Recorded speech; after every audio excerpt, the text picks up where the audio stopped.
기본기 수업입니다. 새로 만든 교재 40페이지 지난 시간에 보았거든요.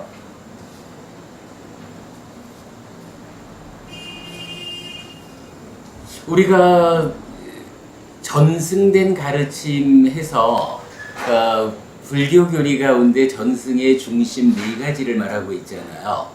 그래서 열애가 출현하든 안 하든 세상에 존재하는 이치로서 존재 일반의 관계성을 말하는 삼법인과 삶의 과정에서 괴로움이 발생하는 조건관계를 말하는 특수한 조건관계인 연기, 그리고 팔정도로서 그 이치를 깨달아 부처가 되고, 그런가 하면 많은 사람들에게 법을 설하는 내용으로 칠불통계, 이렇게 네 가지가 전승의 중심이 되는 가르침이다 라고 해서 우리가 그림으로 그려서 이렇게 표시하고 있거든요.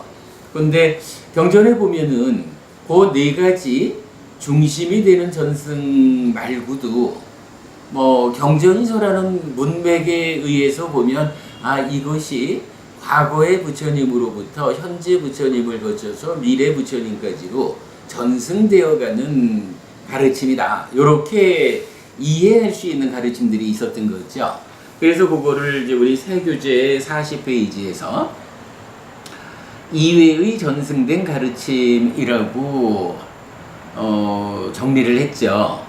그 중에 첫 번째가 과거, 미래, 현재의 아라한 정등각들인 그분세존들이라는 한 표현을 공통되게 사용하는 경전들이 있는 거예요. 그래서 그 경전을 여러 개 좀 모아놨는데, 지난 시간에는 그 중에서 첫 번째로 디가니까야 16번 대반열반경의 이야기를 본 겁니다. 대반열반경이 어떤 이야기를 해주냐 하면, 요즘 우리가 수행의 중심 개념이라고 말하는 거야.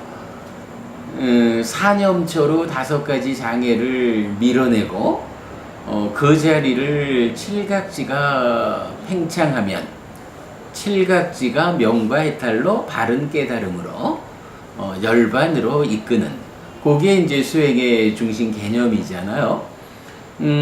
대반열반경이 워낙에 긴 경입니다만은 그 중에 한 주제가 바로 이 수행의 중심 개념을 설명하는 경전이었죠. 지난 수업에서 이 경전 내용을 보았습니다. 그냥 우리말 부분만 간단히 한번 읽어보겠습니다.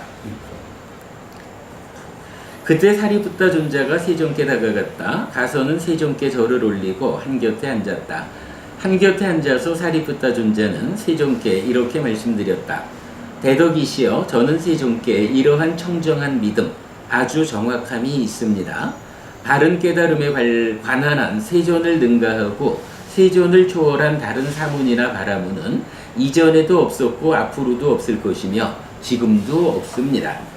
사리푸타여, 그대는 대덕이시여, 저는 세존께 이러한 청정한 믿음이 있습니다, 내지 지금도 없습니다 라고 이처럼 숭고하게 황소 같은 목소리로 말을 하고 확신에 찬 사자후를 토하는구나.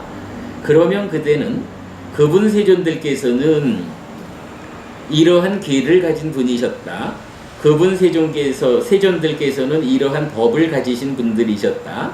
그분 세존들께서는 이러한 지혜를 가지신 분들이셨다. 그분 세존들께서는 이러한 머금을 가지신 분들이셨다. 그분 세존들께서는 이러한 해탈을 성취한 분들이셨다라고 과거에 아라한 정등각이었던 모든 세존들의 마음으로 이해하여 알았는가? 아닙니다, 대덕이시여. 자, 이렇게 과거의 부처님에 대해서 어떻게 말하죠? 그러니까 이러한 계를 가진 분, 이러한 법을 가진 분, 이러한 지혜를 가진 분, 그리고 좀 특수하게는 이러한 머금을 가진 분이라고 나왔죠. 그리고 이러한 해탈을 성취한 분, 이렇게 5가지로 부처님을 정의하는데, 마음을 과거 부처님들을 이해해서 알았느냐? 아닙니다, 부처님. 동일한 이야기를 미래 부처님도 그럴 것이라고 마음으로 마음을 이해해서 알았느냐? 아닙니다, 부처님. 그렇다면 지금 부처인 나에 대해서도 마음에서 마음을 통해서 알았느냐? 아닙니다, 부처님. 이렇게 말하죠. 그랬더니 사리푸tta여, 그렇다면 참으로 그대에게는 과거와 미래와 현재의 아라한 정등각들에 대해서 마음을 아는 알미 없다. 사리푸tta여, 그런데 어떻게 그대는 대덕이시여, 저는 세존께 이러한 청정한 믿음, 아주 정확함이 있습니다. 바른 깨달음에 관한 세존을 능가하고 세존을 초월한 다른 사문이나 바라문은 이전에도 없었고 앞으로도 없을 것입니다. 지금도 없습니다. 라고 이처럼 숭고하게 황소 같은 목소리로 말을 하고 확신에 찬 사자후를 토하는가? 세존이시여, 제게는 분명 과거와 미래와 현재의 아라한 정등각들의 마음을 아는 알미 없습니다. 그러나 저는 법다운 추론으로 알았습니다. 대덕이시여, 예를 들면, 저 여기서 요 예를 들면이라는 거를 좀 주목하자고요. 오늘 요 이야기를 좀 하려고 그래요. 예를 들면 왕의 국경에 있는 도시는 깊은 해자와 튼튼한 성벽과 망루를 가지고 있고 하나의 대문을 가지고 있습니다. 거기서 지혜롭고 입지가 굳고 현명한 문지기가 모르는 자들은 지지하고 아는 자들만 들어가게 합니다. 그러나 그는 그 도시의 모든 통로를 다 순찰하면서 성벽의 이음새와 갈라진 틈으로 고양이가 다니는 것까지는 보지 않습니다. 그에게 이런 생각이 들 것입니다. 이 도시로 들어오고 나가는 큰 생명체는 누구든 모두 이 대문으로 들어오고 나간다라고. 세존이시여, 그와 마찬가지로 저는 법다운 추론으로 알았습니다. 대덕이시여, 과거에 아라한 정등각인 모든 세존들께서는 5가지 요거 저기 해석 잘못된 거죠. 해석 고쳐서 읽으면 이래요. 지혜를 무력화시키는 마음의 오염원인 5가지 장애를 제거하고 사념초에 잘 확립된 마음으로 칠각지를 있는 그대로 닦아서 위없는 바른 깨달음을 완전하게 깨달으셨습니다. 요거 저기 그 해석이 국내뿐만 아니라 전체적으로 잘못되어 있습니다라는 거, 우리 부산법회에서 한 거지만은 여러분 내용 아시죠? 그래서 요게 수행의 중심 개념에서 말하는 지혜를 무력화시키는 지혜를 무력화시키는 마음의 오염원인 5가지 장애를 버리고 사념초에 잘 확립된 마음으로 칠각지를 있는 그대로 닦아서 바른 깨달음으로 이끈다. 이렇게 말하는 부분이죠. 그것을 과거의 부처님들에 대해서도 미래의 부처님들에 대해서도 현재의 부처님들에 대해서도 이렇게 말하죠. 이런 이야기예요. 이게 비유가 무슨 비유냐 하면 뭐 왕의 국경에 있는 도시라고 해서 그냥 큰 성을 말하겠죠. 깊은 해자와 튼튼한 성벽과 망루를 가지고 있다. 그리고 하나의 대문이 있다.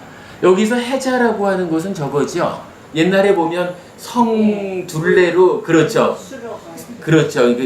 약간 이렇게 파가지고 적들이 들어오지 못하도록 물을 채워놓는 거. 그게 이제 해자란 말이에요. 그러니까 이제 약간 잘 방어 구조를 갖추고 있는 이런 성이다 이거죠. 그리고 거기에 대문이 하나가 있대요. 그리고는 그 성문을 지키는 문지기가 어떻게 일을 하냐 하면 그 성벽에 나 있는 작은 틈으로 고양이 같은 것이 드나들고 이런 것까지는 안 본다 이거예요. 그러나 커다란 몸짓, 여기 뭐라고 했죠? 저기 예, 이 도시로 들어오고 나가는 큰 생명체는 누구든 모두 이 대문으로 들어오고 나간다. 여기 이제 현 표현이 이래야 되지만 제대로 갖출 바를 갖춘 자, 큰 생명체라는 게, 그러니까 따지면 저쪽으로 고양이가 들어가는 거는 안 봐도 사람이라고 하는 이 완성된 존재가 들락거리는 거는 오직 이 대문 하나로만 들락거려. 이건 놓치지 않아. 요렇게 이제 비유를 하고 과거, 미래, 현재의 모든 부처님들이 이렇게 사념처로 장애를 제거하고 칠각지로서 깨달음에 드는 요 얘기를 하거든요. 요거를 이제 비유해주고 있어요. 그러면서 이제 마지막에 가서는 세존이시여, 세존께서는 거기 날란다에서 빠와리가의 망고숲에 머무셨다. 세존께서는 날란다에서 빠와리가의 망고숲에 머무시면서 많은 비구들에게 이러한 법에 관한 말씀을 하셨다. 이러한 것이 개다, 이러한 것이 삼매다, 이러한 것이 지혜다. 개를 완전히 닦아서 생긴 삼매는 큰 결실이 있고 큰 이익이 있다. 삼매를 완전히 닦아서 생긴 지혜는 큰 결실이 있고 큰 이익이 있다. 지혜를 완전히 닦아서 생긴 마음은 완전하게 번뇌들로부터 해탈하나니 소유의 번뇌, 존재의 번뇌, 무명의 번뇌이다 라고. 요게 이제 하나의 전승된 주제인 거예요. 자, 이 전승된 주제에서 역시 구체적으로 전승된 게 뭐냐라고 하면 지혜를 무력화시키는 마음의 오염원인 5가지 장애를 사념초로서 버리고, 그럼으로써 사념초에 잘 확립된 마음으로 칠각지를 닦아서 바른 깨달음으로 나아간다. 요거거든요. 요 수행의 중심 개념. 근데 이제 요걸 놓고 비유하기를 어떻게 비유를 했냐 하면, 왕의 성이 있다. 해자도 잘 파여져 있고 잘 방어가 되어 있는 성이다. 여기에 그래도 인간 정도 되는 방어를 필요로 하는 정도의 존재들은 다 하나의 성문으로 들락거리고, 그 성문으로 들락거리는 모든 사람들은 문지기에 의해서 단속이 된다. 그러나 성벽의 틈새로 들락거리는 고양이 정도는 단속하지 않는다. 이렇게 비유를 했어요. 자, 근데 이제 오늘은 요 비유와 관련된 다른 경전을 좀 소개하려고 그래요. 오늘 제가 나눠드린 교재 중에 이 10페이지짜리 왕의 국경에 있는 도시의 비유라는 교재를 보겠습니다.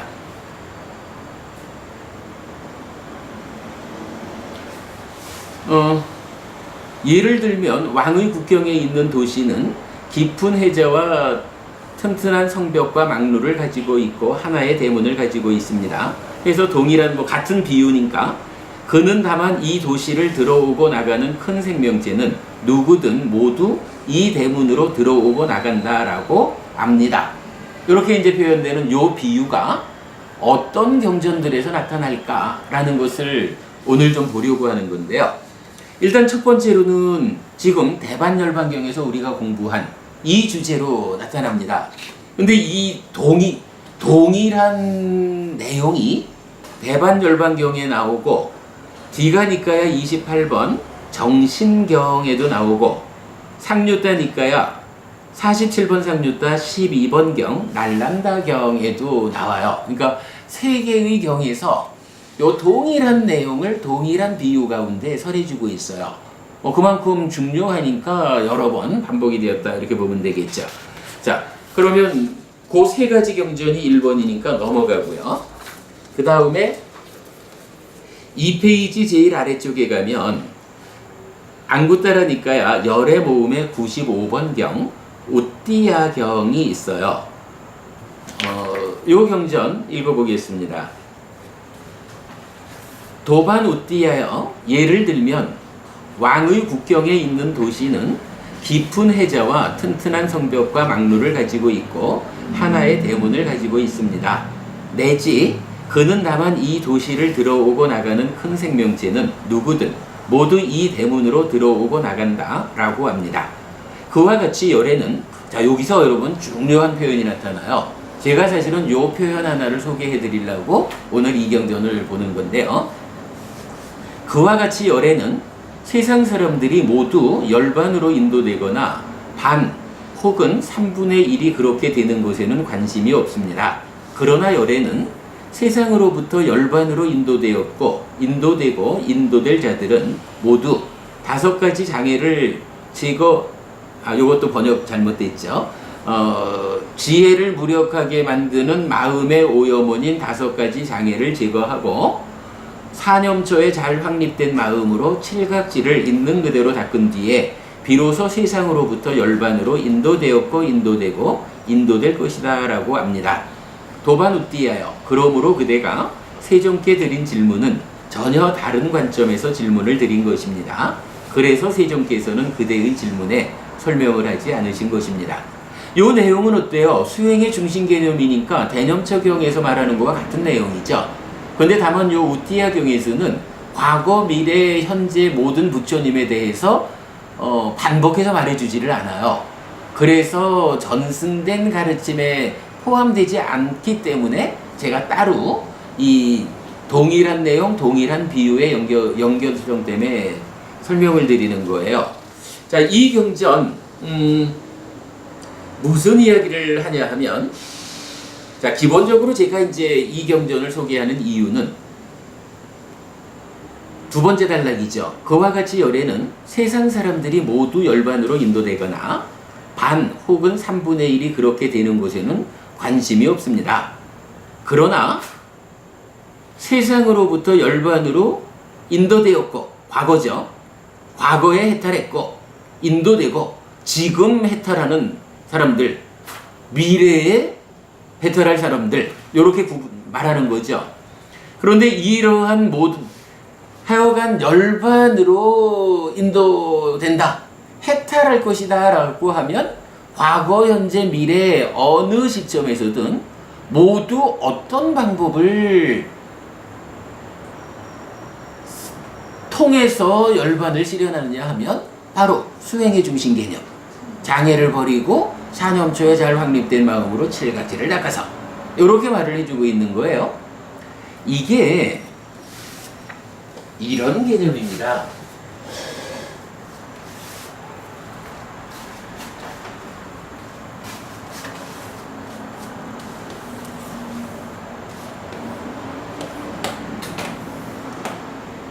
그러니까 이게 성이라면 이 성이 뭐 해자도 파여져 있고 약간 잘 방어가 되는 곳인데 여기에 대문이 하나 있다고요. 그러니까 뭐 요쪽 틈새로 고양이가 드나든다 이런 정도는 신경 안 쓰고 인간 정도 되는 존재들이 성에 들어간다 그러면 오직 이 문 하나 말고는 못 들어간다, 이렇게 말하는 거예요. 그리고는 여기에 들어가는 사람들은 문지기에 의해서 다 제어가 된다, 단속이 된다, 이렇게 말하거든요. 그러면서 이 비유를 지금 어디다가 말하느냐 하면 열반이라는 곳이 있는 거예요. 열반, 하여간 삶을 완성한 곳이죠. 이 열반을 들어가는데 과거든 현재든 미래든 누구든지 간에 열반을 실현한다, 열반으로 인도된다라고 하면 오직 하나의 길이 있다는 거예요. 하나의 길, 어떤 길이죠? 우리 표현 수행의 중심 개념이라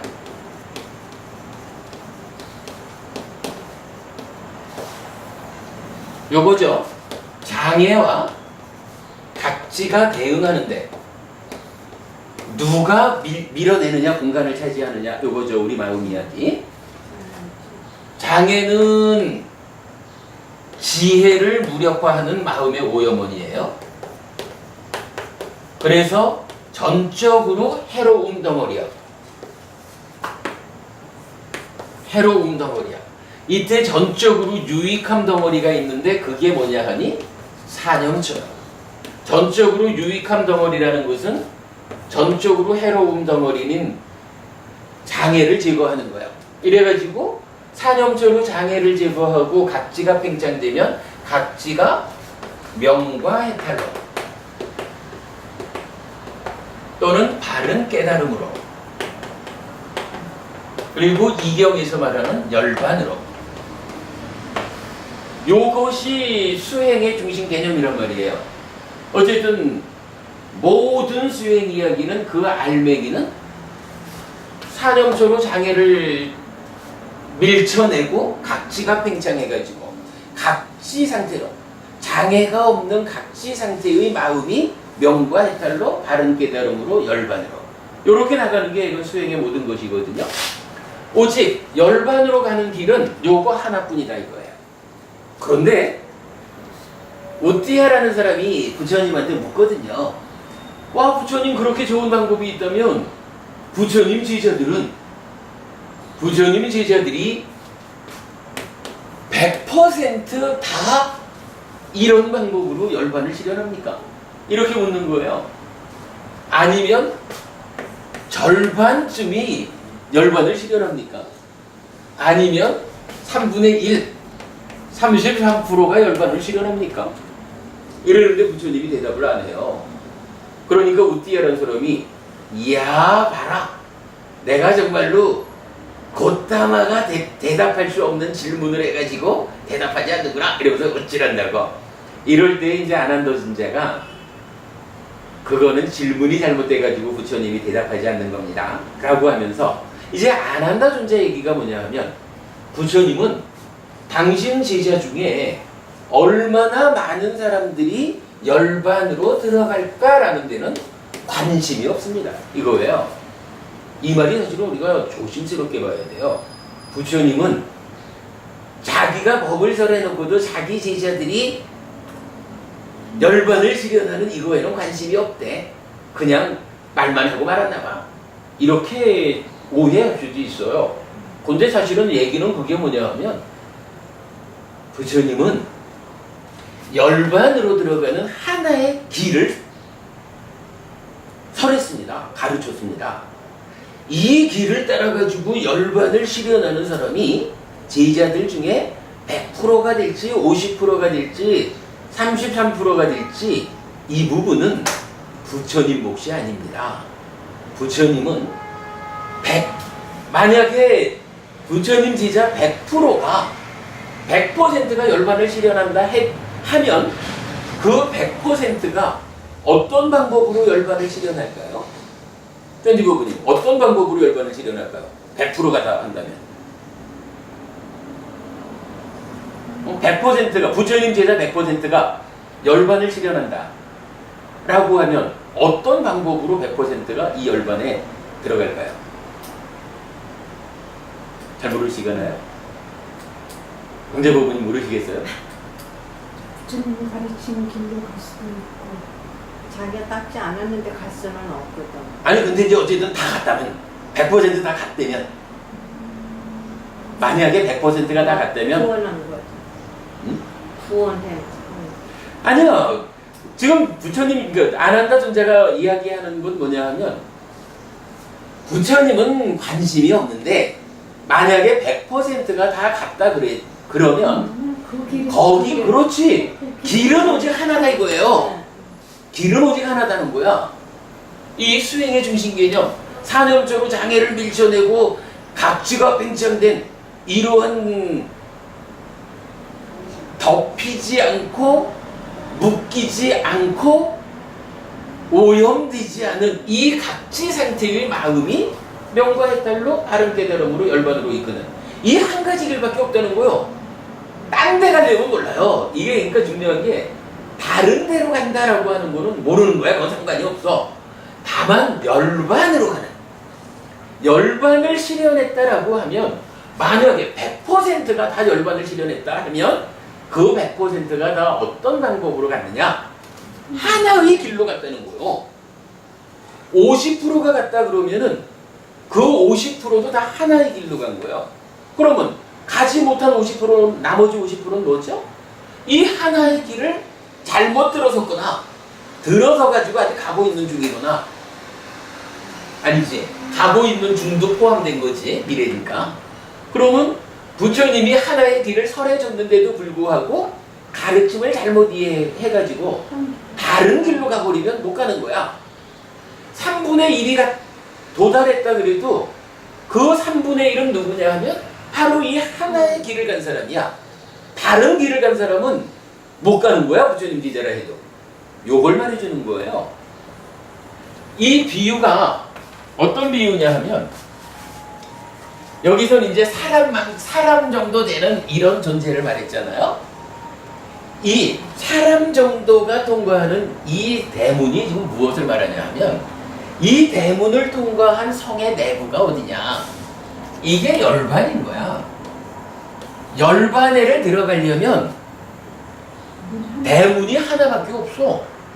그래가지고 이 대문, 그러니까 열반으로 갈 사람들은 다 이 대문을 통해서 가야 되는데 이 대문 앞에 문지기가 서가지고 정말로 이 하나의 길을 바로 가고 있는, 그래야 열반으로 통과가 되는 거예요.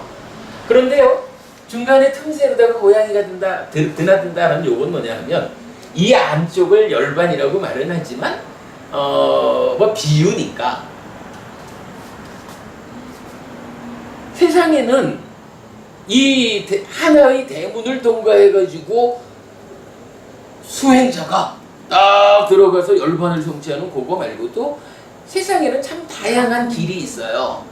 참 다양한 길을 통해가지고 이 사람은 이런 길로 가고 저 사람은 저런 길로 가보는데, 문제는 그런 길들은 고양이가 드나드는 이런 틈새에 불과하지 그 틈새를 통과해가지고 열반이라고 하는 이 자리로 못 가 하는 거예요. 열반이라는 그 완성의 자리, 성 안으로 고양이가 아니라 내가 들어가자면 하나의 대문, 하나의 길밖에 없어. 이런 표현으로 말을 해주는 거거든요. 그러니까 지금 여기서도 그런 거예요.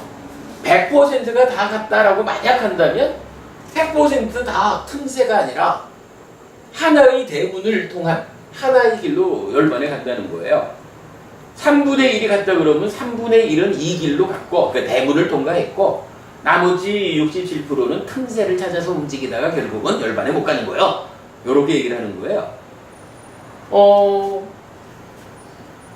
어제는 부처님은 고막 두 분 뭐 구제 이런 표현을 하셨지만 부처님은요, 내가 내 제자들을 참 착하다 이쁘다 내가 너희들을 열반에 데려다 줄게 라고 해서 끄집어 올려주는 이런 스승이 아니잖아요. 부처님은 누구냐 하면 어떻게 하면 열반에 도착할 수 있을까 라고 열반으로 가는 길을 알려주는 스승이라고요. 그리고 나면 짠디고부님 그 얘기 하신 거죠.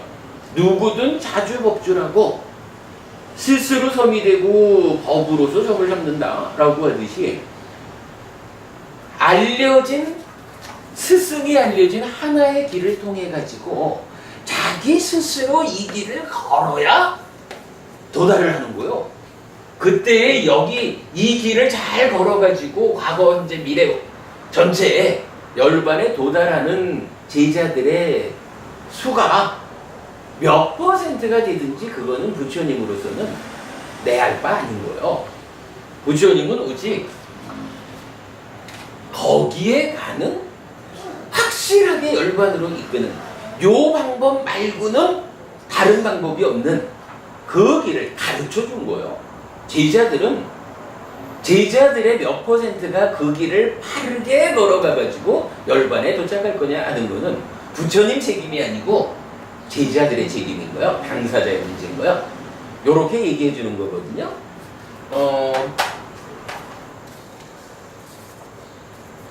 요 한 페이지를 넘겨보면 요 오띠아경을 전체적으로 제가 타자를 쳐놨어요. 요거 그 14무기 부처님이 대답하지 않는 10가지 사항 거기에 이어가지고 이제 질문을 해서 부처님이 이제 요렇게 답변을 하는 거예요. 그러니까 오띠아경 나중에 여러분 읽어보시고요. 자, 이 우띠아경을 통해서 우리가 알아볼 수 있는 게 뭐냐 하면 부처님은요, 제자 이랬지만 중생을 제자라 해도 좋고 하여간 이 많은 사람들을 열반으로 이끄는데 어떤 방법을 쓰나요? 딱 꼬집어 들어가지고 열반으로 데려다주는 요런 방법을 부처님 안 쓰죠. 왜 안 쓰나? 이거는 불가능한 방법이잖아요. 어차피 삶이라는 건 자기가 해야 되잖아요. 부처님은 중생을, 제자를 열반으로 이끄는 거기에 어떤 방법을 썼을까 하는 이야기인데, 요거 뭐 구제 이런 표현을 이제 많이들 씁니다만은, 표현하자면 몇 퍼센트가 됐든 몇 퍼센트이든 중생을, 제자를 열반에 도착시키는 요런 것을 표현하자면 요거 중생구제 이렇게 말할 수도 있는 거죠. 중생을 어떻게 해요? 중생인 나를 열반으로 이끄는, 해탈된 삶을 실현하는 대로 이끌어주잖아요. 요게 뭐예요? 중생을 해탈된 삶으로 옮겨준다, 구제한다. 그런데 거기 가는 방법이 무엇냐 하니, 부처님이 길을 제시하고 실제로 가는 거는 내 스스로 걷고. 여기서 우리가 하나 포인트를 잡은 게, 부처님식의 중생 구제의 방법이다 라고 요 내용을 우리가 말할 수 있는 거예요. 자, 부처님이 중생 구제를 어떻게 한다고요? 이 많은 사람들을 내가 참으로 가여이 여겨가지고 하늘로 옮겨놔줘야겠다, 열반을 실현시켜줘야 되겠다, 요렇게 안 한다는 거죠. 그거는 왜냐하면 세상 이치가 그래 되는 게 아니란 말이에요. 불가능한 일이거든. 다만 그럼에도 불구하고 이 가여운 중생들을 행복한 삶으로 옮겨주자, 구제하자 라고 할 때 실현 가능한 방법이 무엇일까? 라고 하니, 부처님이 하나의 열반으로 가는, 확실하게 가는 그 하나의 길을 알려주고, 이제 사람들은, 중생들은 제각기 이 가르침에 따라서 그 길을 직접 걸어가가지고 자기 스스로 열반에 도달하면, 그때 부처님이 알려주신 그 길을 내가 직접 걸어가지고 구제되었어, 이렇게 말할 수 있는 거잖아요. 이게 되게 중요해요. 뭐 대승소승 이런 식으로 뭐 불교가 많이 표현을 하면서 얼마나 많은 중생을 구제할 것이냐, 이렇게 이제 관심을 갖는 사람들이 많지만, 지금 우띠아경에서는 아주 분명히 하는 말씀이, 부처님은 몇 퍼센트의 제자가, 몇 퍼센트의 불교 신자, 몇 퍼센트의 중생이 열반에 도달해서 구제될 것이냐, 이거는 관심이 없다는 거예요. 왜? 그 일은 어차피 자기 스스로 하는 일이기 때문에, 스스로가 조건을 갖추면 구제될 거고, 스스로가 조건을 갖추지 못하면 구제되지 못할 거예요, 이렇게 말하는 거잖아요. 그러면서 부처님은 오직 당신의 역할을 어디에 둬요? 가고자 하는 자는 내가 길을 안내해 주겠다 라고 열반으로 직접 이끄는 이 하나의 길을 가르쳐주고 있다고요. 그렇죠. 부처님은 바로 이렇게 길을 제시하는 요런 스승이고, 요것이 즉 부처님이 길을 안내하고 중생들이 스스로 그 길을 따라 걸어서 열반에 닿는, 요것이 부처님대로의 불교 방식의 중생 구제 방법이다, 요 개념을 말하고 싶은 거죠. 자, 오늘 드린 교재 중생 구제에 대한 부처님의 입장이라는 자료가 있어요. 뭐 여기 좀 많은 내용이 들어있지만 그냥 간략하게 읽어보도록 하겠습니다.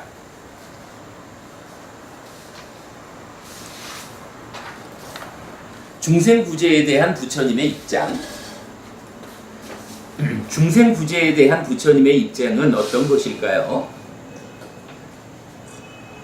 어제 법당을 다녀가신 법부님께서 이해하고 있는 답변은 화신불 또는 여러 이름의 권능 가진 보살들이었습니다. 이거 뭐 불교 신자들이 대부분 그래 알죠. 중생 구제를 어떻게 하나요? 화신불인, 그러니까 법신, 보신, 화신, 삼신불 사상에 의해서 그 중에 화신이신 서가모니 부처님이 중생을 구제하고 뭐 이렇게 말하거나, 아니면 뭐 관세음 보살이 됐든 지장 보살이 됐든 많은 보살들이 권능을 가지고서 그 일을 한다, 이렇게 알고 있잖아요. 그런데 이제 정작 부처님은 그렇게 말하지 않는다라는 거 알아보는 거죠. 저는 상가라와 경을 인용해서 이렇게 답변하였습니다. 앞서 공부한 사람이 스스로의 삶을 형성하면 그 삶을 보고 뒤따르는 사람들이 생겨나 스스로의 삶을 형성하는 것이 불교적인 포교이고 중생구제의 방법입니다. 이 경에서 상가라와 바라무는 제사는 많은 사람들에게 영향을 끼치는 공덕이 되고 출가는 한 사람에게만 영향을 끼치는 공덕이 된다고 말합니다. 그러니까 이런 이야기예요. 바라문의 입장에서는 그러니까 힌두교적으로 제사를 지내는 것은 많은 사람들을 위한 일이다 이거예요. 그러니까 많은 공덕이 되는 건데 불교에서 출가한다라는 것은 출가자 한 사람한테만 영향을 주는 공덕입니다. 이렇게 말을 한 거예요. 자, 아마도 화신불 또는 여러 이름의 권능 가진 보살들에 의한 중생구제를 말하는 대승불교적 이해와 연결되는 의미일 것입니다. 그러나 부처님은 스승이 법을 설하면 다른 많은 사람들이 그것을 얻기 위해 실천하기 때문에 출가로 인해 공덕을 쌓는 것은 여러 사람에게 영향을 끼친다라고 말합니다. 자, 이 내용 이제 경전 자체를 읽어볼게요. 상가라와 경입니다. 한곁에 앉은 상가라와 바라무는 세종께 이와 같이 말씀드렸다. 곧담아 존재하시어 저희 바라문들은 스스로 제사를 지내기도 하고 다른 자들에게 제사를 지내게 하기도 합니다. 곧담아 존재하시어 스스로 제사를 지내는 자와 다른 자들에게 제사를 지내게 하는 자는 모두 많은 사람들에게 영향을 끼치는 공덕을 닦나니 그것은 바로 제사로 인한 것입니다. 곧담아 존재하시어 그러나 어떤 가족이든지 그 가족을 떠나 집 없이 출가한 자는 오직 자기 한 사람만 길들이고 자기 한 사람만 고요하고 자기 한 사람만 완전한 열반으로 인도합니다. 그러므로 이 사람은 한 사람에게만 영향을 끼치는 공덕을 닦나니 그것은 바로 출가로 인한 것입니다. 우리는 많은 사람을 위한 일을 하는데 당신네는 한 사람을 위한 일만 합니다 하고 부처님을 직접 공격한 거예요. 그랬더니 부처님이 이렇게 말해요. 바라문이여 그렇다면 이제 그대에게 다시 물어보리니 그대가 옳다고 생각하는 대로 설명하라. 바라문이여 이를 어떻게 생각하는가? 세상에 열애가 출현한다. 그는 아라한 정등각 명행족 성서 세간의 무상조어장부 천인사 불세전이다. 그는 이렇게 말한다. 오라 이것이 길이고 이것이 길걸음이다.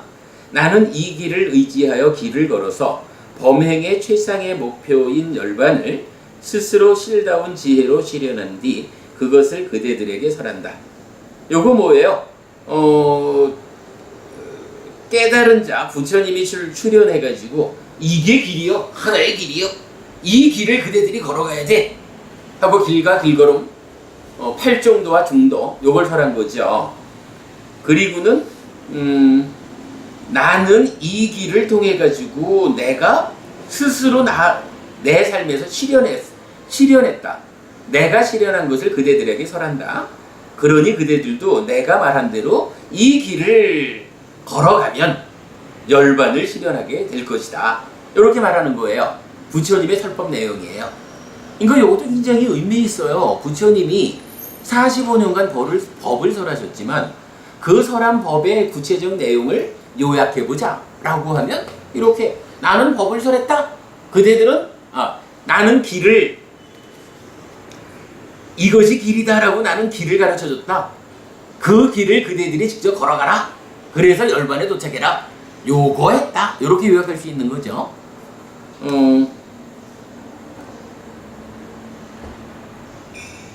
이렇게 이제 부처님이 법을 설해요. 그러면 이와 같이 스승은 법을 설하고 다른 사람들은 그것을 얻기 위해 길을 걷는다, 실천한다. 이제 부처님이 법을 설했으니까 뒤따르는 제자들이 그 길을 따라간다 이거죠. 그리고는 그들은 수백 명, 수천 명, 수십만 명에 달한다. 제자들의 숫자가 이렇게 많은 거예요. 바라문이여 그대는 어떻게 생각하는가? 이러할진대 출가로 인해 공덕을 쌓는 것이 오직 한 사람에게만 영향을 끼치겠는가? 아니면 여러 사람에게 영향을 끼치겠는가? 그렇잖아요. 상가라와 바라보는 우리는 많은 사람들한테 영향을 끼치는 제사를 지내는데 당신네는 출가자 한 사람만 영향을 미치는 공덕행을 하지 않느냐? 이러니까 무슨 소리냐? 스승이 나와가지고, 그러니까 누군가가 올바른 설매기를 앞서가면서, 예를 들어서 선서 이러면 진리 얘기를 보여준 분 이러잖아요.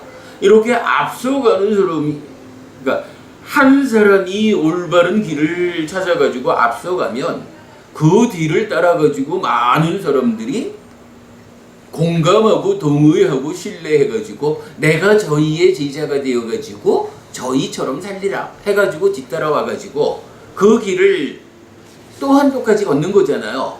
근데 그렇게 뒤따라오는 사람들이 수백이고 수천이고 수십만이다. 지금으로 보면 뭐 인류의 역사를 보면 수억, 수십억, 수백억이 그 길을 따라간 거죠. 그렇다면 이것이 한 사람에게만 영향을 주는 것일까? 이래 하니까 상가라와 바라보니 곧다마 존자시여 출가로 인해 공덕을 쌓는 것은 여러 사람에게 영향을 끼칩니다. 이렇게 답을 하죠. 여기서 이제 말씀드렸지만 몇 퍼센트가 열반에 가는지에 대해서는 관심이 없어. 다만 열반에 가고자 하는 사람은 오직 이 길 하나면 안 돼. 부처님 입장에서 중생구제하는 방법은 열반을 실현할 수 있는 길을 지시하고 그 길을 그대들이 직접 걸어서 도착해라 라고 하는 걸로 중생구제의 방법을 지시하고 있잖아요. 그럴 때에 부처님이 지시하는 그 길을 뒤따라가지고 열반을 향해 나아가는 사람들이 무지무지하게 많다. 이것이 중생을 구제하는 실제적인 방법이다. 부처님의 방법이다. 불교적인 중생구제 방법이다. 이렇게 지금 이 경들이 알려주는 거죠. 부처님의 이런 설명은 가르침에 의지해 스스로 삶을 향상한다는 자주법주로 집약되어 나타나는데 고멸, 즉 행복의 실현을 위한 불교의 기본적인 입장입니다. 자주법주, 누가 대신해주지 못하는 거예요. 스스로 안전한 섬이 돼야 되고 법에 의지해서 그 섬을 실현하는 거죠. 어쨌든 부처님은 법을 설하고 나는 그 법을 직접 걸어가는 일을 통해서 안전한 섬에 닿는다. 요 얘기예요. 그런가 하면 맞지마니까야 107번 가나카 목갈라나 경에서도 부처님은 열애는 단지 길을 가리킬 뿐이라고 말하는데 길을 가리키는 손가락에 의해 요거 이제 법주가 되겠죠. 법으로서 섬을 삼아라. 그 길을 직접 걸어가는 사람만이 거기에 닿을 수 있다. 자주 스스로 섬이 된다라는 의미입니다. 또한 사성제의 고멸도성제가 팔정도 바로 그 길을 걸어가는 것으로의 중도로 정의되는 것도 같은 의미라고 하겠습니다. 이런 입장은 우띠아경에서 더욱 분명해집니다. 지금 우띠아경 이야기했죠. 아주 확실해지는 거죠. 얼마나 많은 사람들이 열반으로 인도되는지, 즉 구제되는지의 문제가 아니라 열반으로 인도되는 길을 정확히 안내하는 것으로서 부처님의 역할을 정의하는 것입니다. 즉 부처님이, 자, 요 표현을 잘 보자고요. 부처님이 중생을 사랑하지 않아서가 아니라 삶의 현실이 제3자 부처님이거나 또는 어떤 권능 가진 자에 의해서 구제될 수 있는 것이 아니기 때문에 다른 방법에 의한 노력에 의해서 스스로를 구제하는 것 외에 다른 방법이 없다라는 의미입니다. 이게 부처님이 중생을 사랑하지 않아서가 아니라 세상의 현실이 그렇다는 거예요. 이치가 그렇다는 거예요. 그러니 이치에 걸맞게 방법을 지시하는 것이 올바른 중생구제의 방법이고 부처님이 바로 그 일을 해가지고 실제적으로 중생을 구제해주는 분이지 여기에 아무개 신, 아무개 부처, 아무개 보살의 권능에 의지해서 그대들이 나를 좀 건져주십시오라고 하는 거 의미를 가지지 못한다. 이렇게 이제 알려주는 거죠. 이때 열반으로 인도되는 길은 5가지 장애의 제거, 사념처에 잘 확립된 마음, 칠각지를 있는 그대로 닦음의 수행의 중심 개념의 과정으로 구성되어 있다라는 거 알 수 있습니다. 한편 사람들에게 이런 길을 안내하는 일도 중요합니다.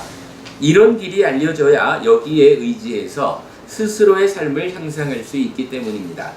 그렇죠. 이런 길 자체가 안내되지 않으면 누가 이 길이 있는 줄 알아서 가겠어요. 그래서 이 길을 안내해 주는 것. 많은 사람들에게 부처님이 알려준 열반으로 가는 바로 그 길이 있습니다 라고 알려주는 짠디부부님, 사람들한테 이런 길이 있습니다 라고 열반으로 가는 요 길을 알려주는 거를 뭐라고 하죠? 포교라고. 포교라고 해도 되고요. 또 다른 말로는 뭐라 할까요? 가르치는 전승? 전승보다는 다른 사람한테 알려주는 개념. 요거 법보시라고 하면 안 될까? 아예 법보시. 그죠? 뭐 법보시가 뭐 5계를 지켜라, 보시해라 하는 그런 레벨의 법보시도 있지만 사실은 열반으로 직접 가는 저 길을 알려주는 그것도 가장 큰 법보시죠. 물론 포교고요. 보시에 대한 분석의 경은 삼보기의 5계 수지, 4가지 높은 마음, 사성제에 대한 믿음을 실행할 수 있도록 인연이 되어준 사람에게 인사하거나 일어서 맞이하거나 합장을 하거나 친절을 보이거나 의복, 음식, 처소, 필수 약품을 보시하여 그 은혜를 갚는 것은 쉬운 일이 아니다라고 말하는데, 인연이 되어준 사람의 은혜, 즉 포교의 공덕을 말하는 겁니다. 그러니까 이러한 길로 안내하는 그거를 포교라고 하고, 포교의 공덕이 무지무지하게 크다. 왜? 포교가 그대로 법보시이기 때문에 그 공덕이 참으로 크다. 이렇게 알려주는 거죠.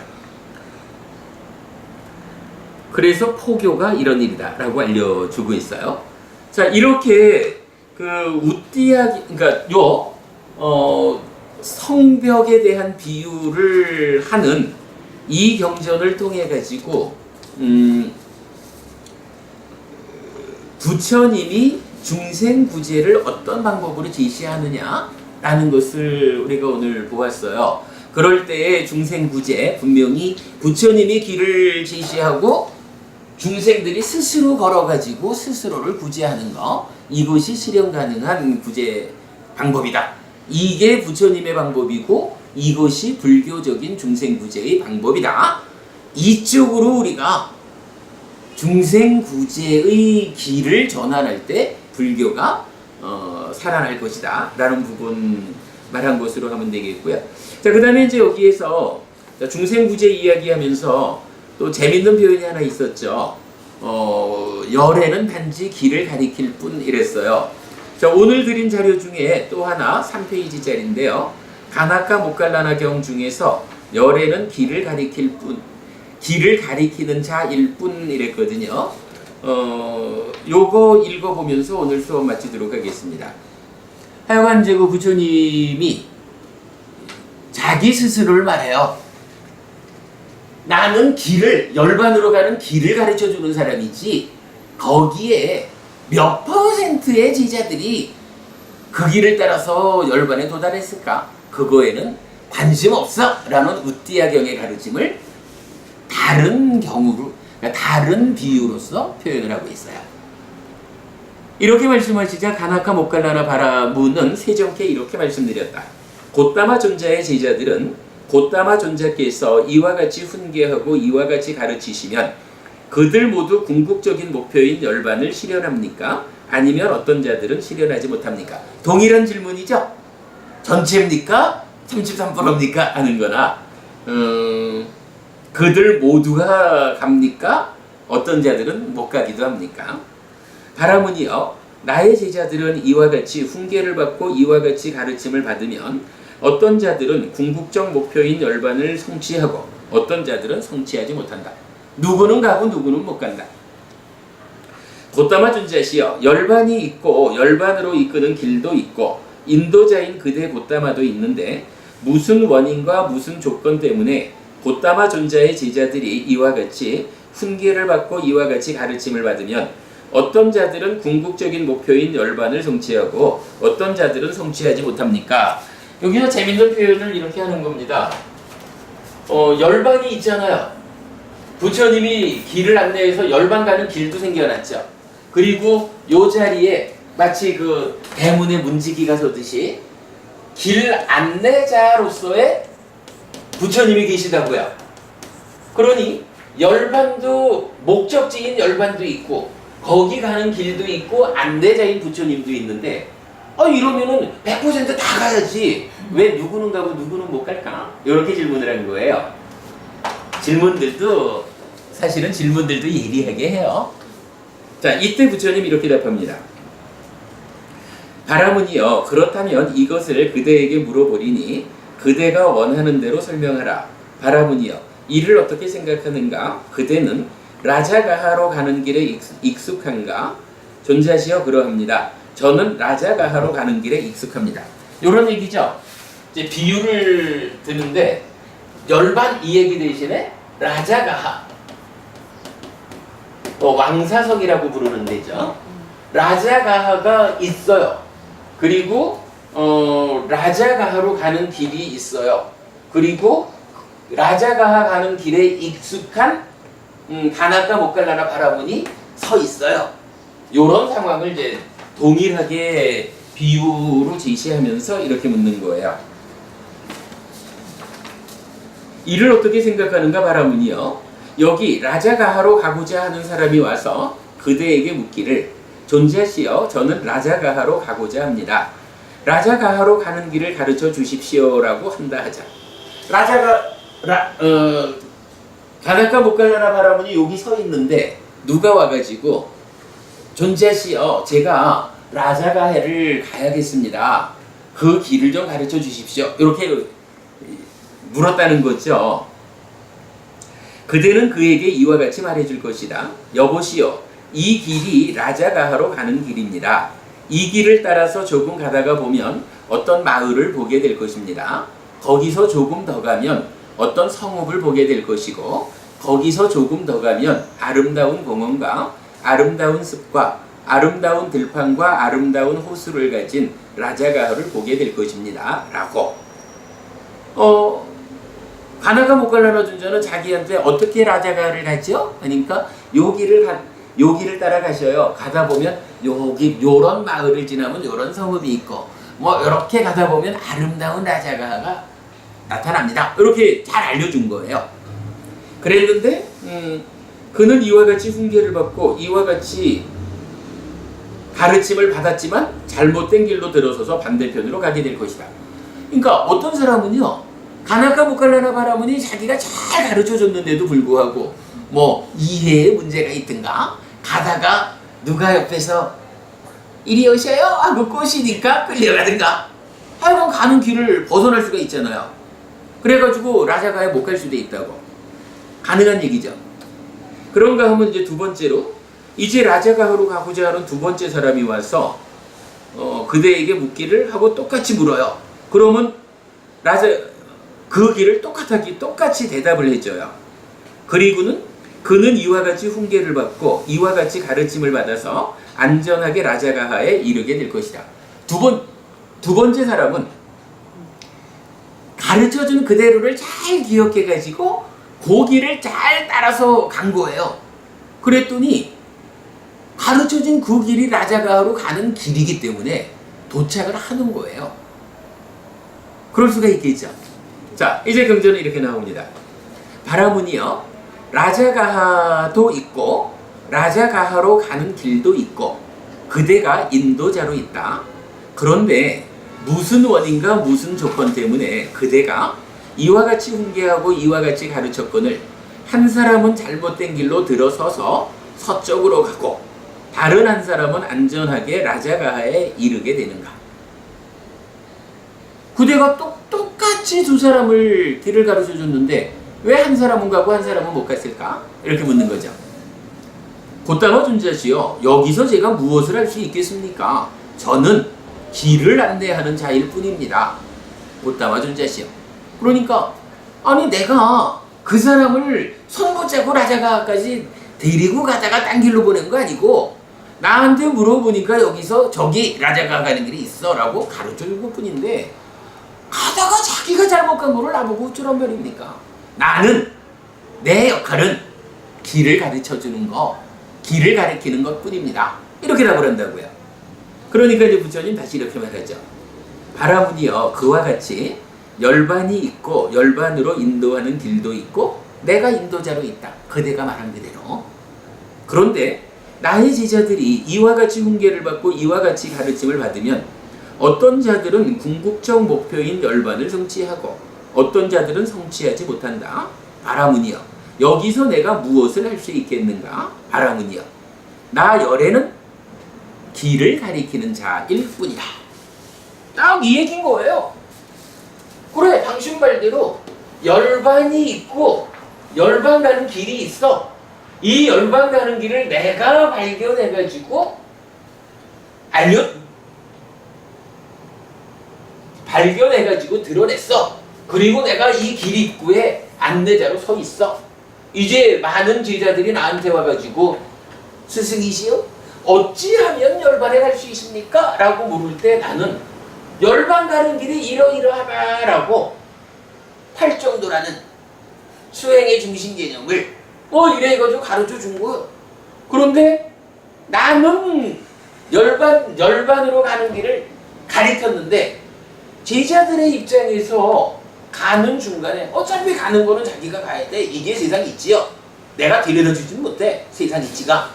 자기 스스로 가야 되는데 가는 도중에 어떤 제자들은 가르침을 잘 듣고 잘 기억하고 잘 실천해가지고 고기를 흐트러짐 없이 따라가니까 도착을 하는 거고 그 중에 어떤 제자들은 가르침을 제대로 듣지 못하고 제대로 알지 못하고 제대로 실천하지 못해서 가다가 새길로 빠질 수가 있는 거예요. 가다가 정체할 수도 있는 거예요. 그거 뭐 나보고 어쩌라고. 나는 다만 세상 이치가 그러하기 때문에 열반으로 가는 깨달음을 실현할 수 있는 그 하나의 길, 유일한 길을 가르쳐 줬어. 그 길을 나는 가르쳤어. 이게 내가 할 일의 다요. 이렇게 말하는 거죠. 이 경에서도 그러고 띠아 경에서도 그러고 오직 길을 제시하는 것이 스승인 부처님의 역할이고 그 길을 직접 걸어가지고 자기 자신에게서 열반을 실현하는 이거는 자기 몫이요. 각자의 몫이요. 그러면 불교가 중생을 구제한다라는 이 일을 어떻게 하나요? 오직 스승이신 부처님께서 중생이 열반을 실현하는 삶을 완성하는 이 구제의 스스로 구제되는 방법을 제시했고 그 길을 그대 스스로 걸어서 스스로 자기를 구제하는 이게 실제적이고 실현 가능한 구제 방법이요. 이것이 부처님의 방법이고 이것이 불교적인 중생 구제 방법이요. 라고 알려주는 거죠. 오늘 우리가 이건 이 성벽과 관련된 비유, 이 비유에서 연결해가지고 예를 들자면 비상비비상처까지 가는 새길 정도는 제껴두고 우리가 비상비비상처 가려고 공부하는 거 아니요? 열반을 실현하려고 열반으로 들어가는 이거는 하나의 대문밖에 없어. 오직 이 길이요. 이렇게 하는 중생구제에 대한 구체적인 방법을 알려주고 있어요. 대승소승 이런 표현을 하고 있지만 사실은 그거 자체가 부처님 생각하고는 전혀 다른 거예요. 부처님은 오직 길이 제시되어 있는 거예요. 이 길이 마차인 거고 수레인 거고 이 마차 수레를 직접 움직여가지고 이 길을 전진해서 열반에 도달하는 것은 자기 몫이지 어떤 존재도 그 일을 대신해 줄 수는 없어요. 요게 불교의 입장이에요. 요거 벗어나가지고 무슨 방법을 통해서 아무개한테 열심히 기도하면 될 거요? 그거 틈새로 들어가는 길도 못 될 거예요. 왜냐하면은 부처님 이름을 걸고 부처님이 설하지 않은, 부처님은 틈새 가는 길을 설한 게 아니거든요. 대문 들어가는 길을 설했지. 그런 부분까지 우리가 보기로 하죠. 자, 오늘 이제 방학을 앞두고 기본기 이외의 전승된 가르침의 과정에서 불교적인 중생 구제 방법 알아보았습니다. 오늘 여기까지 하겠습니다. 수고하셨습니다. 감사합니다.